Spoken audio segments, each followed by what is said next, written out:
மாமா நம்ம ஊருக்கு நியாயம் கிடைக்கலையா? நான் வாங்கி தரேன்டா.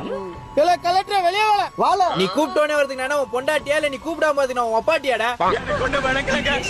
ஏல கலெக்டர் எங்க ஊர்ல மழை பெஞ்சு தண்ணி வந்துருச்சா? டேய் மழை பெஞ்சா தண்ணி வராம பின்ன தமன்னாவடா வரும். இல்ல கலெக்டர் எங்க ஊருக்கு ஒரே ஒரு அணை கட்டி கொடுத்திருந்தா எங்க ஊர் அழிஞ்சிருக்காதுல்ல? யோ நானே அட்ரஸ் இல்லாம உட்கார்ந்து இருக்கேன். என்கிட்ட வந்து அணைய கட்டி கொடு, அம்பானி பொண்ணை கட்டி கொடுன்னு போய் அணை கிடையாதுடா. ஊரை விட்டு போடாங்கறா இன்னொருத்த. ஏய் நீ யார் முன்னாடி பேசிட்டு இருக்க தெரியுமா? 698 பேரோட ஆத்மாடா. ஏன்டா ஒரு ஊரே அழிஞ்சு போச்சு, நீங்க 2 பேர் மட்டும் எப்பறம் தப்பிச்சீங்க? அதுவா மழை பெஞ்சு ஊரெல்லாம் வெள்ளம் வந்துச்சா, எல்லாரும் முழுகிட்டோம். எங்க மாமா எல்லாரும் காலையும் வச்சு உள்ள விட்டு மேல வந்துட்டாரு, கூட நானும் வந்துட்டேன். பேசாம போறீங்களா இல்ல 2 பேரும் செருப்பு கழட்டி அடிக்குவா? ஏய் கலெக்டர் மாதிரி பேசு. ஏய் நான் எப்படா கலெக்டர்னு சொன்னேன், நானே ஸ்கூல் வாட்ச்மேன்டா.